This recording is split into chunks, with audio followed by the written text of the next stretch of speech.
तो त्या संतोष देशमुखांच्या कन्याच्या आश्रूचा पान वाहत आहे। जास्त बोलायला पडू नका, सगळ्यांना विनंती आहे स्टेजच्या समोर या ठिकाणी येऊन सगळ्यांनी खाली स्थान बनवा। संतोष देशमुख यांची मुलगी वैभवी देशमुख या मोर्चामध्ये सहभागी झालेली आहे। मारेकऱ्याला अटक करण्याची मागणी त्यांच्याकडून करण्यात आली आहे। कुटुंबासाठी हा एक मोठा धक्का होता।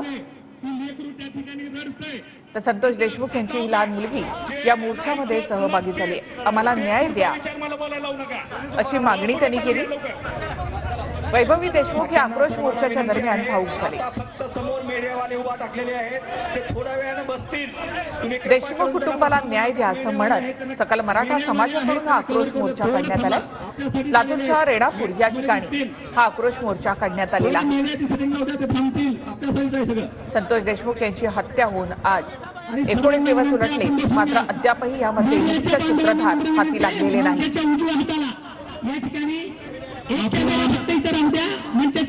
कुटुंबियांसाठी हा एक मोठा धक्का होता। त्यातच मारेकरांना अटक करा आणि आम्हाला न्याय द्या अशी मागणी देशमुख कुटुंबाने केली आहे। देशमुख कुटुंबामधली संतोष देशमुख यांची ही लहान मुलगी या मोर्चामध्ये सहभागी झाली। लोक आमच्या सोबत आहेत आणि ते आम्हाला न्याय देतील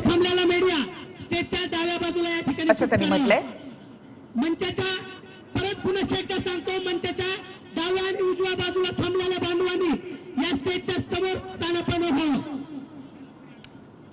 आपल्या या विराट आक्रोश मोर्चाला रेणापूर तालुका वंचित बहुजन आघाडीने सुद्धा पूर्ण ताकदीने पाठिंबा दिलेला आहे आणि संपूर्ण वंचित बहुजन आघाडी आणि सर्व समाज देशमुख कुटुंबांना न्याय मिळावा यासाठी लातूरातल्या रेणापूर मधले हे नागरिक रस्त्यावर उतरले।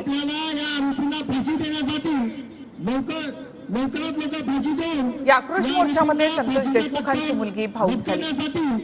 हे प्रकरण फास्ट ट्रॅक कोर्टामध्ये चालवावं अशी मागणी यामध्ये लोकांनी केली आहे। हातात फलक घेत या मोर्चामध्ये महिला देखील मोठ्या संख्येने सहभागी झाले। संतोष देशमुख यांची हत्या होऊन आज 19 दिवस उलटले, मात्र यातील मुख्य सूत्रधार अद्यापही बाहेरच आहे। मास्टरमाइंडना अटक करा आणि आम्हाला न्याय द्या अशी मागणी यामध्ये त्यांच्या कुटुंबियांनी केली। या आक्रोश मोर्चामध्ये संतोष देशमुख यांच्या आठवणी जागवल्या जात आहेत। त्यानंतर त्यांच्या मुलीला या ठिकाणी अश्रू अनावर झाले।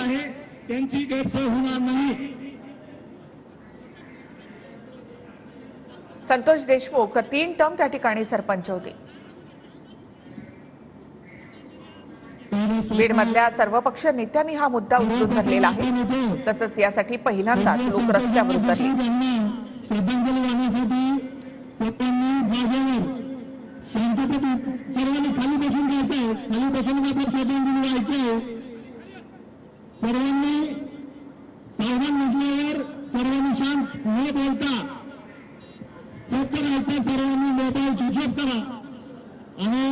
लोकांच्या मिळालेल्या पाठिंब्यानंतर वैभवी देशमुख या ठिकाणी भाऊक झाले।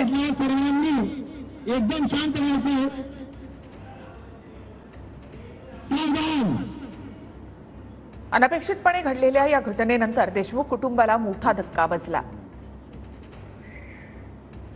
देशमुखांच्या हत्येतील आरोपींना फाशी द्या अशी मागणी देशमुख कुटुंबांनी केली आहे।